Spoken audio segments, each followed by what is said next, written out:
Hello, welcome to the FAANS Leaders in Neurosurgery interview series. My name is Kendall Lee. I'm a neurosurgeon at the Mayo Clinic in Rochester, and it gives me great pleasure today to interview Dr. Dave Roberts. Dr. Roberts grew up in Kensington, New York, and just as a background, he attended Princeton University, receiving AB in English, followed by Dartmouth Medical School, receiving his MD degree. Interestingly, he also has MA degree from the Oxford University in English. His training is from University of Utah Medical Center for General Surgery, followed by neurosurgery training at Dartmouth Hitchcock Medical Center. One of the unusual interests that he has is in old maps that I found out about. But I had served as his resident at Dartmouth Hitchcock Medical Center in neurosurgery. And so with that, I would like to welcome Dr. Dave Roberts to our interview series. Dr. Roberts, it's wonderful to see you again, sir. It's always great to see you, Kendall. Thank you. So I'm wondering for our audience, perhaps we could start a little bit about how did you get into neurosurgery? Well, you know, everyone has their, I guess, shaggy dog story for that. I think the formative influences we have growing up carry through our lives, and the influence of parents. I was fortunate to have two incredible parents. My dad was an internist, and growing up, I would tell anyone when I was in grade school, I'm going to be a doctor. And my older brothers are always like, I guess, heroes to brothers. And he was in med school and became an internist. And these were tremendous influences. When you go through school, I guess, particularly when you begin university, you're exposed to, this incredibly wider world than you may have grown up in.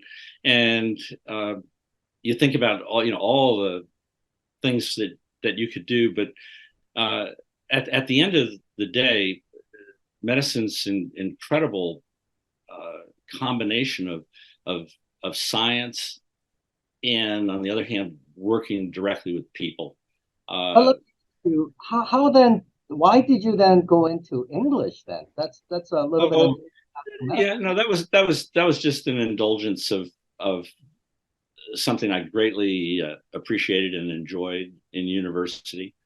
But even while there, I had plans were in place to continue in medicine and come back to Dartmouth.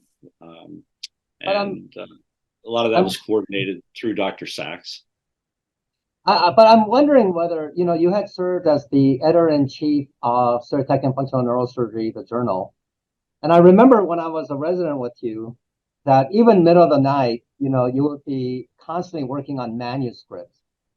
And I thought that perhaps your English degree, helped you in neurosurgery. I'm wondering if you could tell us a little bit about that. Oh, yeah, I don't. Yeah, I don't know how. Perhaps you're right. The journal's wonderful as you know, and all absorbing, and that was always a one of my most prized activities. And we all do those things, late at night after after the last patient's seen and the last kid is in bed. Those are precious hours. So yeah, do that. Well, I remember submitting manuscripts to you, Dr. Roberts, where you corrected all of my English, and so I don't think you ever needed much correcting, Kendall. It was a real pleasure. Now I know that in stereotactic and functional neurosurgery, I think it's fair to say that you are credited as sort of the founder of frameless stereotaxy. Could you give us a little bit of history behind that history of stereotaxy and why you became or how you became interested in frameless stereotaxy? Sure. I think there are a lot of people involved. Just first off, a lot of people involved. in neurosurgical training, well, first of all, I've always been mathematically oriented and inclined, and in neurosurgical training, I would see surgery by outstanding surgeons going through the brain, relying on looking at an X-ray on a wall or on their prior experience and their intuition to decide where to go. And at a time when we could spot the QE2 to within a few meters in the middle of the North Atlantic, this just seemed like an underutilization of technology. I went to Dr. Sachs had always insisted we spend focused time away, and we all had to spend time at Queen Square. But then I devoted the better part of a year to stereotaxy, which at that time was this arcane, little known subspecialty practiced in a handful of monasteries around the world, and spent much of that time at the Karolinska that we alluded to earlier, and it was at that time that I just felt like, wow, this is the best. And when I came back to Dartmouth, I spoke with John Strobane, who an engineer at Dartmouth, who was my closest colleague and I think without question the greatest influence in my career, and outlined a system that could eliminate the need for this Victorian instrument of a frame. And we began a project at Dartmouth that ultimately involved many dozens of graduate students, faculty from different schools around campus, and we started putting together prototypes and then clinically using it. I think and this was really the most exciting time in my career, because there were colleagues around the country, around the world, who were beginning to explore very similar things, and we were all friends, and we'd regularly get together and just share notes on, hey, what worked, this works, this doesn't work. And there was this proliferation from a handful of people to suddenly dozens of centers playing this, and then industry got involved and propelled it with their resources, and because it worked, it eventually became more widely adopted. And that project here at Dartmouth is going strong. There are still graduate students. Just yesterday we still have the Thursday morning research meeting, and they're still going through what will become their theses, and it's the problem's not and never will be fully solved, but that was the history behind that. Well, Dr. Roberts, what I remember is how important that those Thursday morning meetings were to you, where we would review publications, papers, and the level of academics that you really brought to Dartmouth Neurosurgery, which I really enjoyed and carried on, and the importance of research to you. Yeah, I think we're all driven to advance the fields that we're in, and I think again that goes back to Dr. Sachs's legacy at Dartmouth. Just that Dartmouth has a very special heritage. Its demands are so great that everyone has to push themselves, and I think discovery is innately it's just part of human makeup, and in neurosurgery it gets to be directly applicable, so it's not abstract. Of all of those things that you accomplished, let me ask you, Dr. Roberts, which accomplishments are you most proud of? Geez. Well, I think not this may sound corny or whatever, but I think you're always proud of who you train. You're always proud of your students and what they go on, because they always they always end up doing far more than you ever did, and that's the tradition of it. Um, and you're proud of them, whether they're superstars, like yourself, or whether they're in a totally different world of neurosurgery. Um, I think uh, I'm proud of what we do, and being part of a field that um, really upholds the highest standards. That uh, uh, there's no compromise, and whether that's in a journal, whether it's whether it's in investigative work, obviously, clinical work, um, uh, being part of the American Board of Neurological Surgeons, uh, is always, one of the highest appreciated activities one can be part of. So I'm proud of being able to continue that tradition.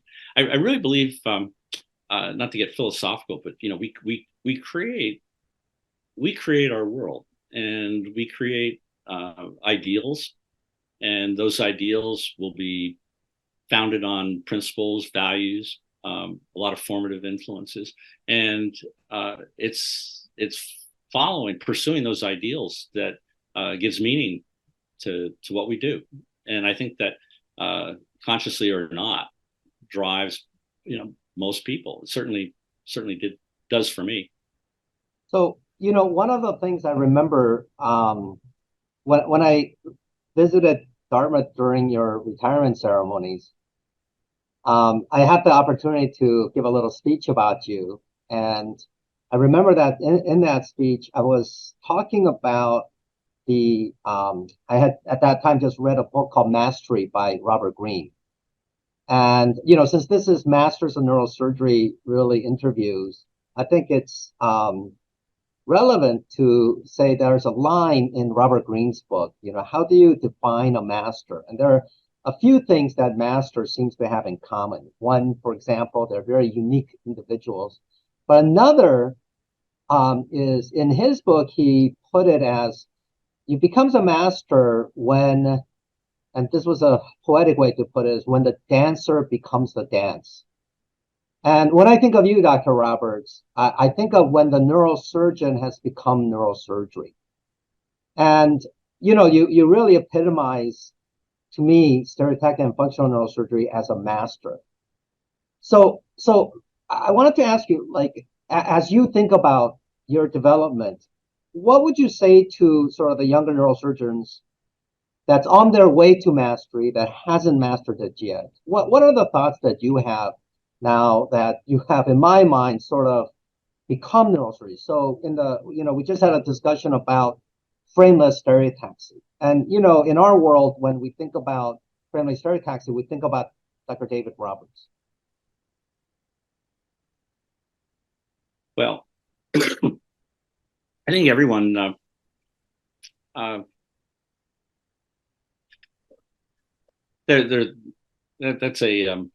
that's a big question.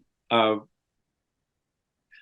think there's a commitment that is required, that is all in.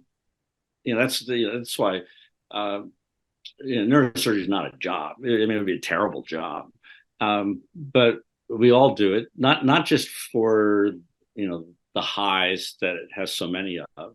I mean, it also has lows, but it's a commitment to this ideal, and you can't. And I think if one's discouraged at some point in training, or after, if one is tired, if one has conflicting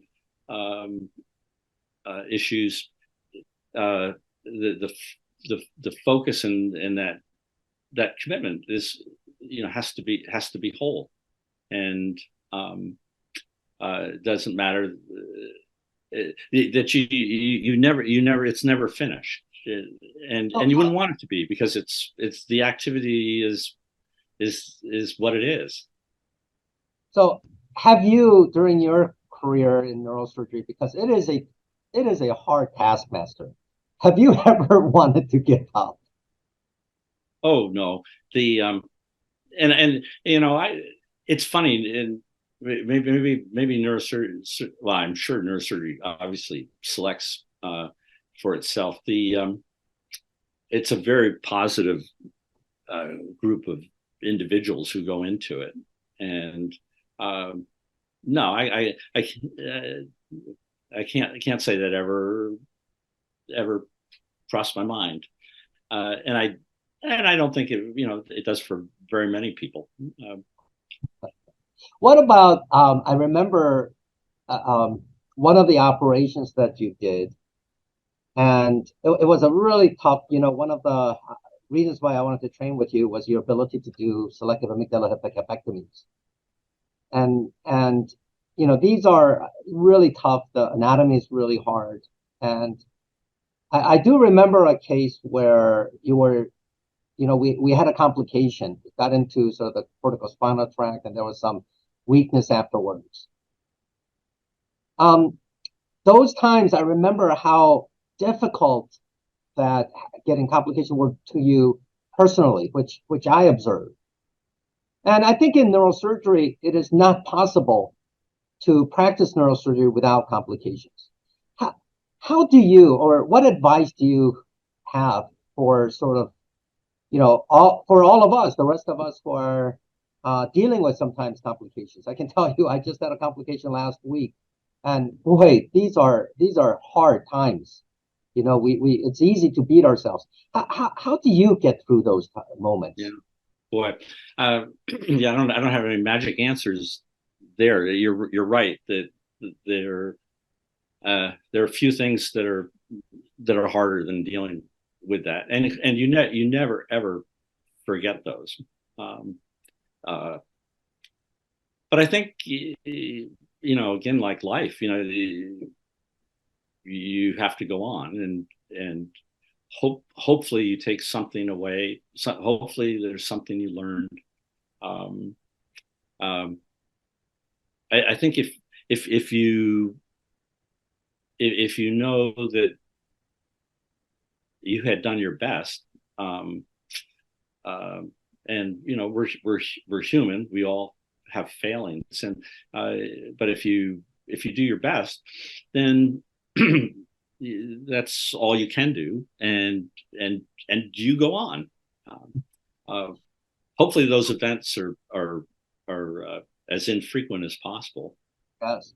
So let me ask you then, how have you managed neurosurgery and the other aspects of your life that's so important? For example, I know your family is so important to you. Yeah. Yeah, they're inseparable. And neurosurgery is so demanding. I've been, extraordinarily fortunate to have Catherine as my wife, and there's no one more supportive. She comes from a academic medical family, so she knew the game getting into this, and she just took for granted that writing grants and going to symposia or operating all night was part of the deal. But she always encouraged and supported. And similarly, the kids, while not conscious so much of what you're doing, as are such part of your life. And neurosurgery takes us away from more activities than you might wish. But we all, you can be present in so many ways, and I think that more than anything has been the key for me. One of the things I noticed about you is you're an incredibly optimistic, positive person. And, and that's a wonderful way to motivate others. But I'm wondering, what motivates you, Dr. Roberts? Oh, the I think there are several things. Um, I alluded to earlier the extreme privilege we have as neurosurgeons, where the public, people who've never met you before, they trust you with their lives, and that brings with it a tremendous responsibility to do your best. And I think that's a tremendous motivation. That if there's something more that you can learn or improve, that drives you when you realize that there are, and that that's not just one person. It's all of them. And uh, I think neurosurgery. I remember in med school, first year in med school, a one of the, I don't know, internists or somebody said, 95% of these patients are going to get better no matter what you do.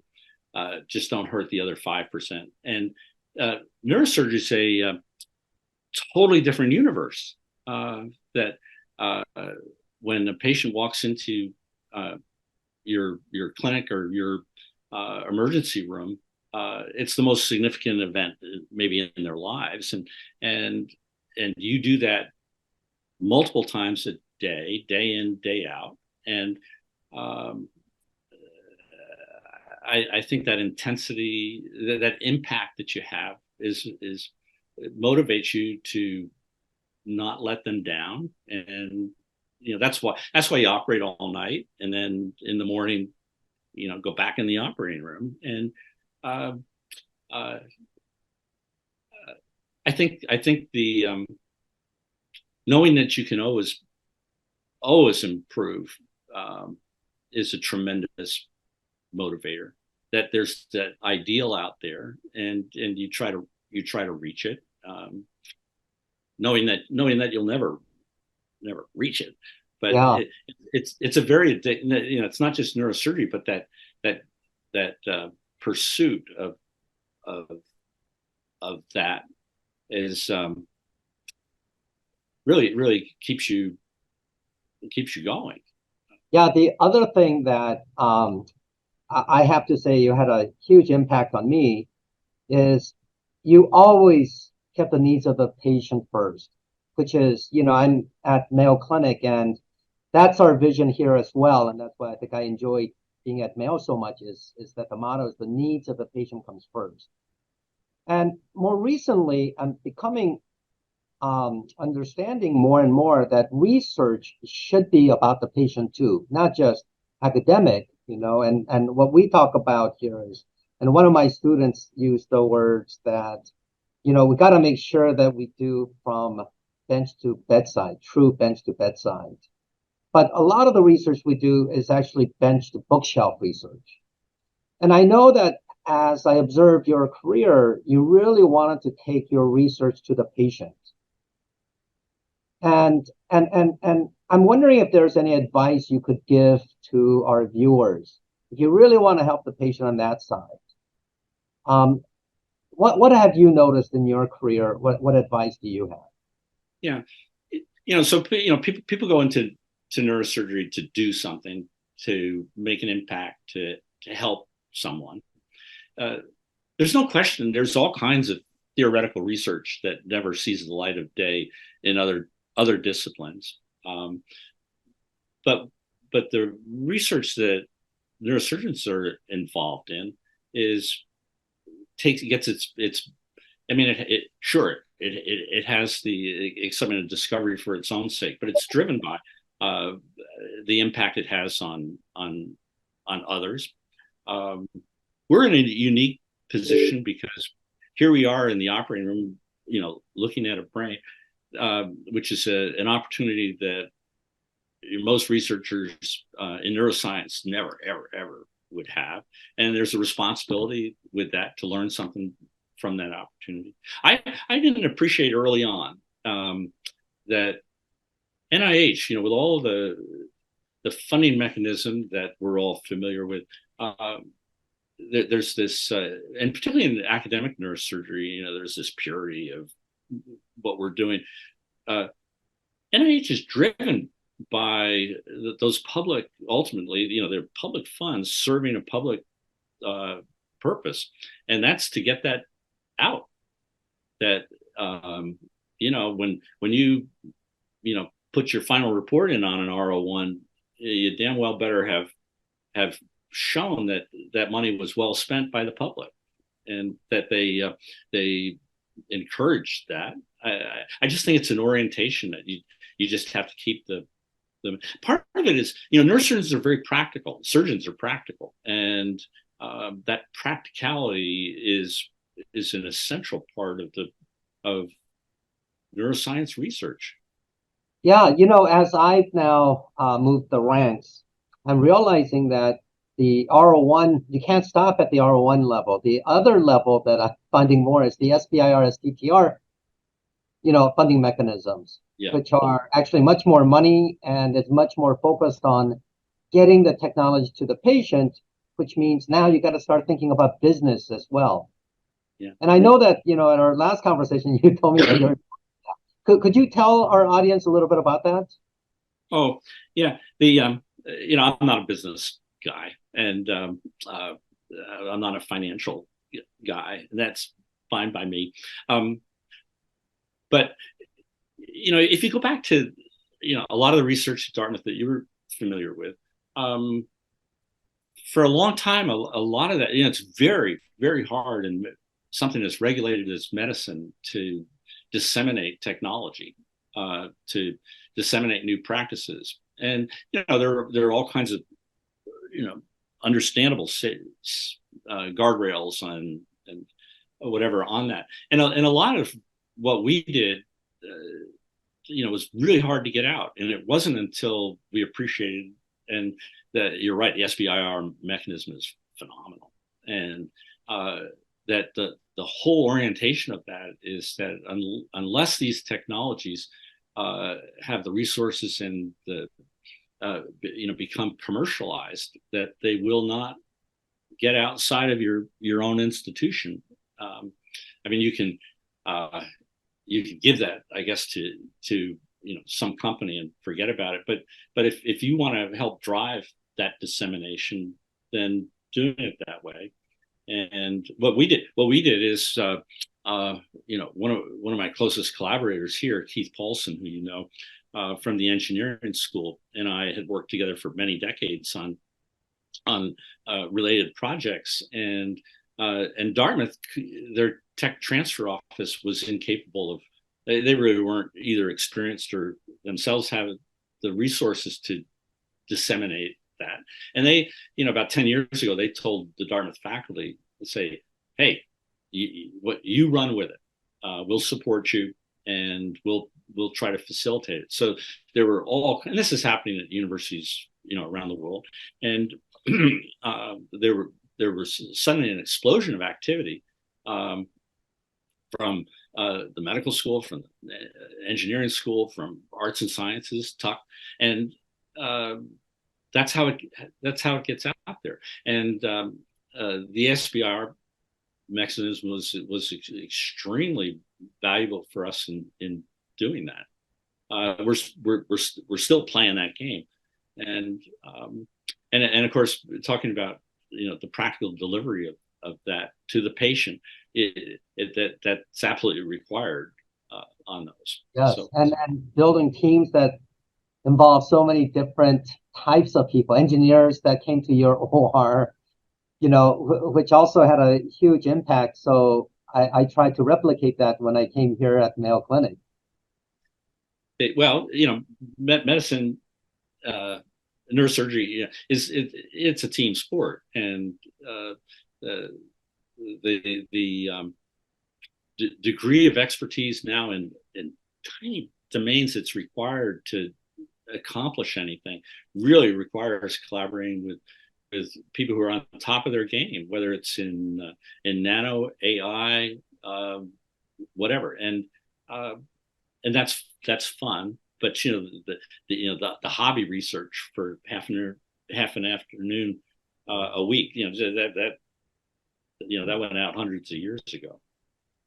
I think most of us, when we're in training, we always remember some of those lines that our masters, our teachers, said. And one of the lines that you said often that Uh-oh. well, the one line is, something to the effect that we always overestimate where we will be, in 2 years, but we always underestimate where we will be in 10. Yeah. You know, Uh, I thought it was it's because it's a paradox. It's a statement that's a paradox in a way. yeah. You know, that's been expressed by by many people for a long time, and it's absolutely true. Um, uh, I think about that all the time, So and let me ask you, as you look, and maybe I'm going to ask you to be a little bit of a futurist here. What do you see neurosurgery will be in, let's say, in 20 years? What are you seeing as a visionary? yeah, this is always a dangerous game to play, um, and we can't predict that. I I think there are two drivers for it. And one is need, and that's the one that always gets talked about and recognized, and to guide someone, and appropriately so. You say, like, at the end of the day, the particular details of a technology will change, but you're there to help someone, or you're trying to solve this clinical problem, and that's what has to drive it. Less spoken of is but also very much present is the uh, opportunity afforded by technologies that have evolved and are also in the ecosystem, and an awareness of those so that they can be brought in to solve that problem. Um, the needs don't change greatly. The technology changes, and that's what makes predicting the futures so hard. Um, I don't think there's any question that the enormous changes that have taken place in information technology and and uh, its use, now, so manifest in, whether it's machine learning or AI, is tremendously and very more rapidly than we can imagine changing our lives. I think Yeah, everything we do in medicine and in neurosurgery, the one person doing this doesn't exist, isn't going to exist forever. That just like the steam engine propelled civilization. I think these things propel surgery in ways that are far more effective and powerful. do you think AI could replace neurosurgeons? AI, No, robotics? no, it's not a replace thing. It's part of, it is, it's you can call it a tool or whatever. It's at least for now. Maybe in 20 years we will have reached an inflection point or something. But at least for now, and I like to think of it as something that we still influence. But even if you go back to in the earliest days of my training, when Professor Lexell had this thing that became called a gamma knife. That was something where the neurosurgeon was in the next room while the treatment was taking place, and the technologies that enabled that, are not dissimilar to what we're seeing today with robotic surgery, which we're obviously going to see more and more of at different scales with greater accuracy, and those in turn being vehicles to bring in other technologies that are evolving at a molecular level. Um, uh, hard to know, but it's certainly exciting, and of course it's all exponential. So And scary. there's also the unpredictability of it. Yeah. So I want to ask just our last few questions. What is your legacy? So, didn't we talk about it? Didn't we cover that? As we kind of conclude, yeah, we sort of did, yes. But I'm asking you in your, for sort of your opinion, what do you know, and it may not even be in the area of neurosurgery that I'm not aware of. But in other words, I guess maybe let me ask the question a little bit different way. What are you most proud of in your life? Oh, What are you yeah, most yeah. Well, just to come back, I'm I'm most proud of the people had the opportunity to work with, to train, um, in terms of what was accomplished, um, to have made a difference in, so many patients' lives, and through the people you trained, many, many, many more. So you From mean it's a people that you trained who's now carrying the torch Oh yeah, beyond? absolutely.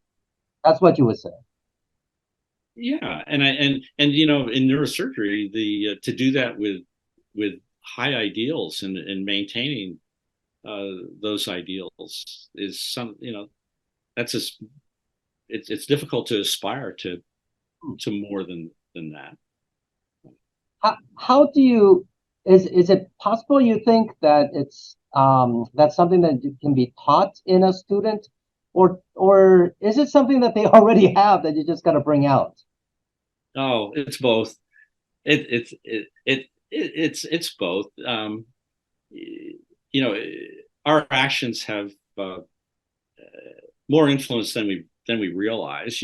Comments you make to a medical student, may change their lives, even if it was thrown out in a hallway at 2 a.m. flippantly. And um, Well, in that regard, I remember one where we were doing a case um, that was very difficult, and this it was a glycerol injection, and the anesthesia couldn't get the patient down. And I remember, it was such a frustrating day. I don't know if you remember this day. I remember like yesterday where you left the OR, and the we were still getting the patient ready. It was very difficult, and I found you in the back room, and I asked, Dr. Roberts, things are not going very well in the OR. You left the OR, but you were looking for Yankees tickets. I don't know if our oh dear. viewers know how the Yankees are important to you. And you had told me that, look, if I stayed there, I'm not going to be helping the OR. It's going to make them even more nervous.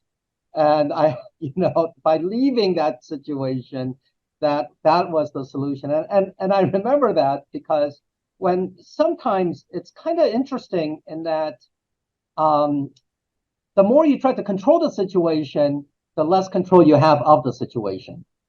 And sometimes just letting go a little bit, and I remember after that, you found your Yankees tickets, but we went back. The anesthesia figured everything out, and things were calm, and we were on our way again. I don't know if you remember that moment. So Uh, when you said that, those little things that happen, people remember for a long time, was unplanned, and yet it really does have impact on how you train your students. yeah, control is hard. But I think we all have to control the environment that we're in, but conscious, micromanagement is terribly destructive and ineffective. So there's a balance there that one has to have. That's such a it sounds like such a trivial example. I mean, I get that you cite. I cringe a little bit, but sometimes you have to realize that, hey, anesthesia does their thing, and if watching a pot boil is not doesn't help anybody. So you do have to step away, and there's a flow to what we do, and And after you do things for a while, eventually it becomes less and less conscious in a way, or at least at a different level. And um, again, we all get to experience that, but that's Yeah, certainly true. I think as we develop as neurosurgeons, you begin to think about that flow. You just use the word flow. We think about that more and more. And in a book called Tao Te Ching, they talk about this again, the idea of masters and mastery is that the master almost get to a point where you do nothing but leave nothing undone. It's a kind of a poetic way where as a leader, neurosurgeon, when you are trying to orchestrate a very complex OR environment, how do you do that? And what I've learned is kind of like that flow that you're talking about. Sometimes you gotta leave things alone, which I think for many of us who are control freaks is very difficult to do. Yeah. No, that's very, very true. Um, um, and that's true. It's true in everything. Alluding to sports.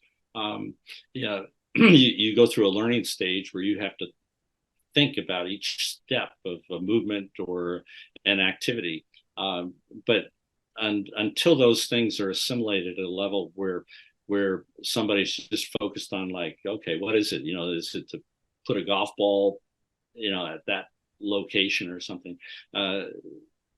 If your mind's burdened with other things, you're doomed to failure. So, fortunately, as we do things longer and longer and more, those things become second nature to some degree, and you can focus on the ultimate goals.